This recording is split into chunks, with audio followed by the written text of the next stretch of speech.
This video gives you everything you need to know about the Golden Rok, which is a pet that has some big secrets to the way that it actually works. So in this video, I'm going to break down how the Golden Rok actually works in combat with its talent skill, which is definitely different than what I had expected. From there, we'll go in and give you the very best build and pairings and all the things you need to know. So let's get started.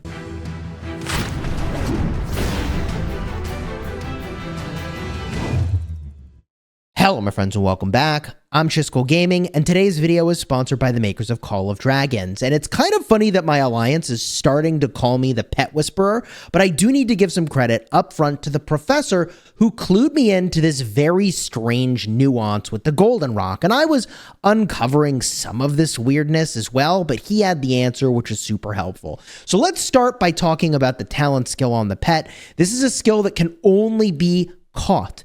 You cannot get this skill any other way. You can't buy it. You can't get it from a merit shop. You need to have it on a pet. Now, you can transfer from one pet to another that already has Exuberance, which is the talent skill for the Golden Rok. What this says it does, at a near range, it will grant your Legion Passion, rage accumulation speed of plus 5% for 5 seconds, which is a small little rage buff, which gives you a minor amount of rage. And if your Legion already has Passion, your war pet deals damage to the target Legion. Now that damage factor is pretty healthy once this thing gets maxed out, even with very mid to low quality agility like I have on this pet. We're looking at 125 damage factor, and this is enhanced by other skills, which we'll talk about in a bit. But the thing that's weird about this is that the pet actually works quite a bit differently than how I understood based on just my reading this, which is that the way this pet works is that it will grant your Legion Passion until you get Passion from some other mechanism. Once you get Passion from some way other than this skill, the pet will start doing damage every rage cycle for your heroes. Let me explain that again, okay? The way this skill works is that until you get Passion from some other thing other than this skill, it'll just keep giving you a Passion buff every time you go through a rage cycle. It's about 2 seconds after your secondary hero, that's your deputy, uses their active skill. But as soon as you get Passion from any other source than this skill, then every time for the rest of the fight, you will do damage instead of giving yourself a rage buff. So this is actually very different than what I had sort of expected, and it means that depending on what you want to do, it influences who you want to pair with. You may think, actually, I just like generating rage, and if you like generating rage, I don't blame you. If that's the case, then there are heroes you could pair with. In fact, generating rage is good on almost any hero, but one hero in particular that I like to use this pet on is Thea. I use it for my flying march because the Golden Rok flies. And the thing that's really cool is if you go with some talent synergy here, every time you gain a buff, you get 15 rage. Well, Passion is a buff. The Golden Rok, every time I go through a skill cycle, is giving me that Passion buff with Thea. She doesn't do her own Passion buff in any way, so she'll never switch to the damage mode. And every time she gets Passion, she's getting an extra 15 rage, a nice little extra perk associated with using the Golden Rok here, and that's an okay pairing. But the true best pairing for the Golden Rok is hands down, no questions asked, going to be with Emrys and Bakshi. These two are the ones where you really start to pop off, and from the very first second of the fight, you can have Passion from Emrys, and then your Golden Rok is just doing damage all the way through, which is pretty cool. Now, the damage is good, but it's not insane on the Golden Rok, and I'll point out that Bakshi also has a Passion effect here. You can see it happens randomly on the 4th skill, so you might get a attack and defense boost instead, you might get a heal instead, or you might get Passion, increasing your rage accumulation speed by 30%.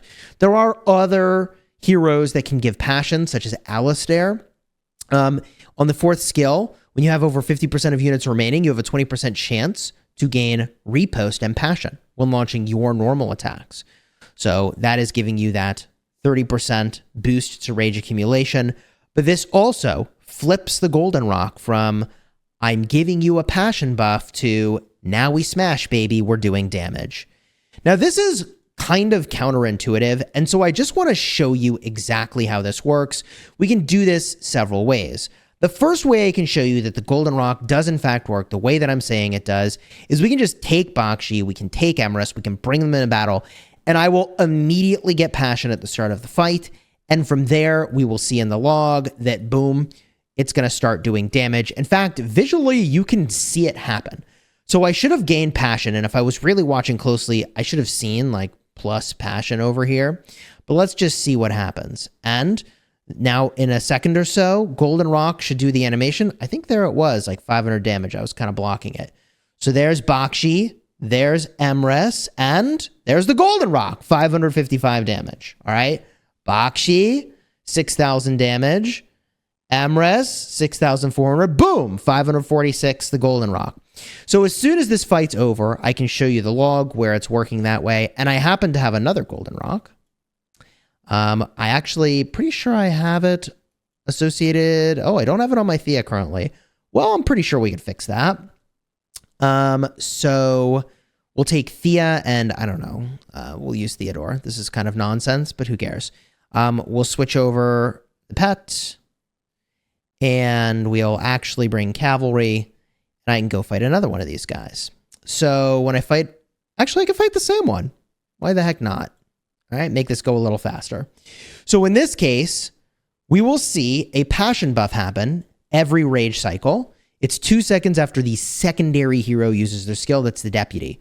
So primary, now secondary, and we saw the little icon, okay? We'll have to look in the log. It should say up arrow passion, but it's not. All right, is what it is. There it is. Boom, Golden Rock.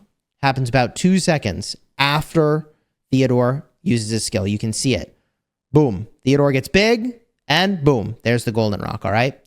And you can see that also over here when this guy's doing his damage. So now we have 2 battle logs and 2 different modes of the Golden Rock, which is actually kind of funny. So here we look in the battle log, and you can see immediately there was a pet activation over here. And that is because, let's see, Emrys gained the passion effect for 5 seconds. It actually cast Exuberance right away. That's kind of interesting. I wonder... that is interesting. I don't know exactly why that is, but Exuberance, that is the skill. That's the one. So let's see here. Did it do damage? I think it just switched modes, right? So now if we scroll through this log, we just double check. There's no damage here. Active skill of... Oh, here it is. Here it is. There it is, a little pet icon. It's there for us. We can see Exuberance was cast. The Darkling infantry lost 564 units, and it triggered Feral Exuberance, giving me 39 rage, which is actually amazing. I recovered 31 units. The heal is like next to nothing, but the rage is actually insane. Like, this is so good. Feral Exuberance is so good. This combination of Exuberance and Feral Exuberance, which we are going to talk about more, is insane. And you can see 2 seconds after the deputy uses their skill every time, we're casting Exuberance. Feral Exuberance is triggering here. I gained 30 rage this time. What do I get the next time? Pet goes again. 30 rage. Recovered 30 units. Yeah, the rage should be static, and the heal is a... Yeah, that should change around, maybe. The heal is so small. Oh my god. It's like itty-bitty. But whatever. Recovered 30 units. Gained 30 rage. You can see, I'm not gaining the passion effect. Like I said, the second that I entered combat, Emrys granted me passion, and it switched the Golden Rock over to damage mode. All right. Meanwhile, we have this other report where it will never switch to damage mode, and we can look in the battle log. Here's the active skill of the primary, the secondary. 2 seconds later, Exuberance is cast. Okay. And what happens? Is there a damage effect? No. On the next turn, do I have passion? Let's get a look. Rage accumulation speed was increased by 5.3% due to Thea's Golden Rock Exuberance passion effect. So there's the proof in the pudding that this pet is kind of weird. It generates rage until you yourself have in some other way granted yourself passion, then it starts doing damage. All right. So here you can see Exuberance again, gain the passion effect for 5 seconds, and that's how that works. Now, I can show you this yet another way to make it even more clear, because this showed you 2 of the modes, but it was one mode the entire time of the combat. So to show you that you can, in fact, switch modes, let's take Bakshi. Okay. We'll bring someone other than Emrys, so there's no passion gained. A passionless march. We'll do Bakshi Theodore. So there's a basically 1/3 chance right now that we actually just get the passion buff off rip. Let's see what happens here. Did we gain passion? Physical Keen, Spirit Siphon. Oh, I have the heal. Good. So, oopsies. So I haven't gotten passion yet. And that means that the Golden Rock is going to be generating rage for me. It's going to give me the passion buff. Now, periodically, Bakshi is going to, on his 4th skill, give me a passion buff. And when that happens, I will switch modes. Can I see that passion buff happen? Golden Rock is firing off a lot here. That's interesting. I wonder if we haven't triggered passion, and that's why. So pretty soon we'll be able to look in this log, and you can see, by the way, the heal is triggering and the rage gain happens, which is really nice. Like, there's the little heal, and I get a little burst of rage. Just that little bit of Exuberance is so valuable. That combination of skills makes this pet good on so many different combinations. Like, rage gained means you do so much. Your active skill cycle going faster is just absolutely massive. But whatever. We look at this report, and I will be able to show you, isn't it weird the way this thing works? So, we go in, we look at the battle log, and over here, first activation, what happened? Let's see. So, Exuberance is cast. We gained the passion effect this time. And the next time around, what happened? We gained passion. The next time around, we gained passion. And then, look, Exuberance activated over here. Why? Well, probably because we got passion some other way. So, let's find out. Shaman's Call. Rage accumulation speed. Bonus effect was stronger. Bakshi's existing effect expired. So, we got a Shaman's Call effect. It overwrote the existing rage accumulation from Exuberance, gave us the better 30% effect, and boom, there we go. Now, 2 seconds after the deputy, we should be doing damage. And there it is! 804 damage from Exuberance. So I've shown you now all 3 stages. I've shown you that if you enter combat with passion immediately, with Emrys, the whole time you're doing damage. I've shown you that if you enter combat with Thea, you will never switch modes to the damage mode because you have no way to gain passion. And I've shown you that if you enter combat with Bakshi, depending on when you get passion from Bakshi, that is when it will switch gears and go from generating a passion buff to doing damage. What a pet. I think the design is cool. I'm into it. And let's talk a bit about the attributes. All right, folks, depending on whether or not you're going for a hero-based build or a pet damage build, that will influence what you do with this pet. Remember, you could put it on Thea and never switch to the pet damage mode. Now, I think this pet is best served when you switch to the pet damage mode. So in this video, the build I'm about to give you is going to be all about pet damage. If you go with hero damage, I'll point out some options for you, or with a hero build, I'll give you some options as well. But under the assumption that you're going the pet route, which is, I think, the way to go, big pet damage, I think that agility needs to be your number one. That is because agility determines how much damage you're going to do. So like straight up, that's the key. And also there are other really good agility-based skills. From there, you care a lot about luck and strength. So this is a pet where you really want strength, agility, and luck to be very high. Ideally, it is agility that is the highest, but really high strength can also be super valuable because the next skill you've got to get in a pet damage build is going to be Fierce Attack. So Fierce Attack is really awesome because every time you go through a skill cycle, you're going to do damage, potentially. You have a 40% chance to trigger this damage. But what's even more insane is that if you're using proper cavalry that charges into combat, you start your skill cycle immediately if you charge a ranged unit. You can see this, like Chisgule is not making this up. You probably already knew it, but if you didn't, you can go look at a proper cavalry unit. For the Spring Wardens, we don't have a ground cavalry that's like a proper cavalry unit that gets the charge effect. But let's see here. Unyielding Rush. March speed increases when approaching the target legion after colliding with a ranged legion. You get 1,000 rage instantly. This effect triggers once every 12 seconds. So if you're going to use your skill cycle immediately, then obviously a skill that triggers off your skill cycle is really good because you're skill cycling immediately. You're not waiting 10 seconds to generate rage. So the pet damage build is totally, in my opinion, like the way you want to be going with this thing. But your first pickup over here is Fierce Attack. Now, don't mind this Timely Strike skill. This isn't the way to go. I'll have in the upper right, I've probably already put it there, the full build. Okay. But what I also really like to include in a pet build is a complement of skills. Those skills include a strength-based skill. I like Tooth and Claw for enhancing your physical skill damage dealt. This enhances both your talent skill and also your Fierce Attack. So you're getting 2-for-1 value. You also get 2-for-1 value if you go with Blood Roar, which is very expensive, but it's going to increase your crit rate for your 2 skills, which is really good. Your talent skill and your Fierce Attack. Very strong. You'll have to catch or buy from the Merit Store Angry Roar. This is a great skill. Crit rate increased as well. In a pet build, this is really awesome.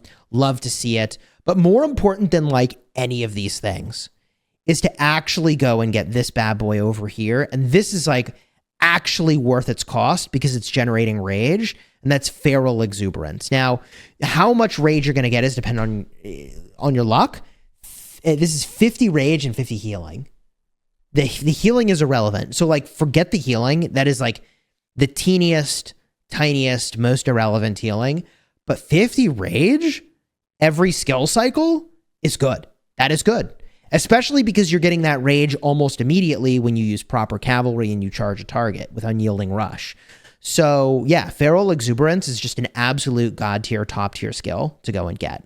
Now on the topic of god tier, top tier skills, if you're making the ultimate Golden Rock, which like, honestly, I'm not all that into ground cavalry, so I don't know why you would necessarily. It's really good in like early seasons, but falls off a cliff in my opinion in late seasons. But Feral Exuberance, we've already talked about. However, where is it? There is another Exuberance that we want. Forceful Exuberance. So this is a reward you can get from end of season if you take Dragon. Exuberance damage dealt is enhanced. This is a nice one. Keep in mind that other skills are enhancing the damage on both Fierce Attack and Exuberance, which is nice. So this is kind of like an icing on the cake sort of a skill. It's going to enhance only your Exuberance damage, but, you know, with high agility, this is going to be a high percentage. Remember, I have garbage agility here, and we're looking at a 43% increase. If we look at one of these that has, this is even just moderate agility. I'll look at like literally any pet with high agility. This pet has proper agility, all right? It's got a 4.74 growth rate for agility. That's per level. You get 4.74 agility. So the total on this pet is almost 300 agility. So if I look at that same skill and try it with this pet, it is 60% more damage to Exuberance. So if you had a proper agility ranking, you can see why I said this was important now, then you're going to be in great shape. Now, if I go back to the pet I was looking at, this pet has pretty moderate strength, a 3.91 growth rating, and there is a reward you can get even if you lose the season. And if you use both Angry Roar, okay, so this is giving you crit rate, and you use the luck-based skill over here, Blood Roar, so you've got 2 ways of boosting your crit rate, then and only then do I think you want to move in potentially on Fatal Bite. And this is like another icing on the cake topper. Well, this is like one of the last skills you put in. Only if you have a very, very high skill slot pet should you be committing, you know, your end of season rewards to it. But Fatal Bite, I've seen this as high as 100% crit damage. Like, bro, that's just a bunch of extra damage. It's good. It's really good. The other route you could go, but you're making sacrifices to do this, is to use Outbursts of Rage. This is yet another way to generate extra rage. And the weird thing about this is that, generally speaking, the more rage you generate, the better it is to generate rage. I've covered this because I've played hundreds and thousands of hours of Rise of Kingdoms, and done just shocking amounts of combat math. But the more rage you generate, the better it is to generate rage, generally speaking. And if you wanted to sacrifice an agility-based skill, you could take Outbursts of Rage instead. You could even take that instead of Forceful Exuberance. And I'll be honest, the rage generation might even be better, because faster active skill cycles means you do more active skill damage, and it means your pet skills will fire off more frequently. So, which means that you might trigger Fierce Attack more often. So all that to say, Outburst of Rage is also an amazing contender that I don't have on the diagram. Maybe I'll add it into the diagram. It's good. Can recommend this very highly, very powerful. Now, there are other skills I didn't take. We need to talk about them. One of those skills that I didn't talk about and didn't take is Chain Strike. Depending on what hero you're using, Chain Strike can be completely busted. I made a dedicated video about this. Card's going to be in the end screen. You'll want to check this out later. But Chain Strike is giving you extra normal attacks, which triggers talents like Head Held High. So if you have a bunch of things that trigger from normal attacks, you could consider Chain Strike on this pet. The only downside is that, remember, you can only have 3 skills associated with any one attribute. So there's like way too many agility-based skills already on this pet. So you kind of put yourself in a weird situation there if you try to use this. Similarly, I don't think you should try to use this skill because it's agility-based, but you know, if you're going with Fierce Attack, Forceful Fierce Attack increases your damage of Fierce Attack, which is pretty reasonable, except you're tapped out on the number of skill slots you have for that. You only have 2 luck-based skills deployed, so if you wanted, you could go for Super Fierce Attack, which gives you a higher trigger chance for your Fierce Attack. I like that choice. And that pretty much covers all of the skills you might use in a pet build. If you're using a hero-based build, you can do some kind of weird stuff. Like, for example, Bakshi has talents that gives him extra crit damage, an extra crit strike chance. So you could go for like a crit strike build. Pursuit Predation would do that. Also Track and Hunt. So you could really start to stack the crit to play off of Bakshi's talents from the skill tree. I don't love this. I really do not. But if you are going that route, then as an example, you might take Beast's Mark, which gives you more crit damage. So just moving all in on that crit synergy. And then you could take Shield Breaker. This is a way to go and move in on, these are just examples of skills you could take that are hero-based rather than being more of a pet-focused build. Personally, like I said, I think the pet-focused build is the way to go, which is why I have those skills listed in sort of the top 2 rows there. Those are the ones I prioritize if you get so lucky as to get a stinking 8 skill slot Golden Rock. I keep getting freaking wrecked over here and getting 5 skill slot Golden Rocks. And if you haven't tuned into my videos before, I feel that if you get 6 or more skill slots, like, stop. Like, do not try to regenerate anymore to get a better pet. Like, just stop. Like, you've done it. That's pretty good. The only reason you would consider going further is with a 2-star talent skill pet. Then and only then maybe you go Insano mode. But if you're going to do that, you may as well kind of go full Insano. And by that, I mean, what you should do is basically regenerate some other pet. So if you get to like 6 skill slots, you know, and you're in a pretty good spot, like, stop regenerating on that pet. And if you want to keep doing Gamba to see if you can do better, like, just take a separate one and like roll there and roll there and roll there. That way, in a worst case, you have 2 good pets to use and you can transfer skills if you want. That's the way to think about it. And like, pro tip, if you've made it this far into the video, consider subscribing to the channel. If you're getting value from this video, do me a huge favor, throw a like on here. But the real pro tip of how to manage your pets is that actually your goal should be to level up 2 of each pet, you know, like we're going into the arc here. And then when you catch a new pet with a good talent skill, transfer that talent skill. I know it costs you 5,000 currency, but if you catch a pet with like a talent skill, you transfer that onto the one you've already leveled up to 60 that has good attributes, that has good skill slots, rather than spending the next 3 months leveling up your pet and doing a bunch of regenerates to try to make it good. Like in a perfect world, you basically have your one that you're already using, right? And if you want to Gamba, like you have another one that's leveled and you can Gamba, and then you just overwrite it later if you want to, right? Like I could take this one, and I could do regenerates here, which I've actually apparently already done, right? And the goal is not to be using a, no star talent skill. The goal is actually just creating a really premium golden rock, or this is not a golden rock, this is a snow peak rock, right?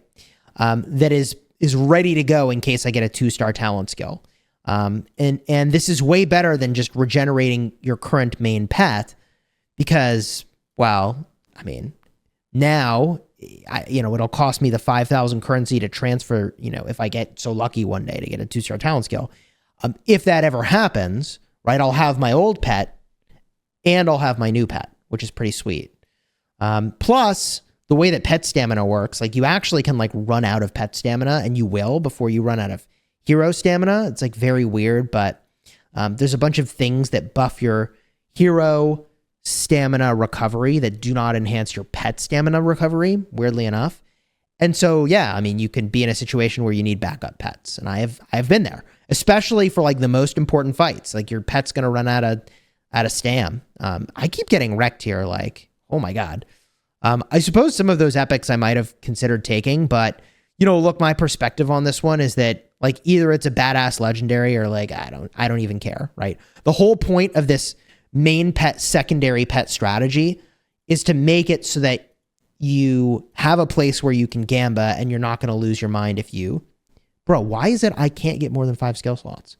But whatever, I can accept this. Technically, it's better, right? It is what it is. But I'll have a max level pet to transfer onto if I want to. And I wouldn't transfer onto this one. I mean, I would keep regenerating if I wanted, right? Even if you are going to keep regenerating the pet you transfer onto, the value of this is that you instantly have a level 60 pet. You see what I'm getting at here? So the 2-pet strategy is totally the jam. That's like absolutely the way to do it, right? Like I've got this Sapphire Drake right now. I'm totally straying into like the topic for another video, but I'm absolutely debating accepting this regenerate just for the 8 skill slots, even though the intelligence is lower. The luck is higher.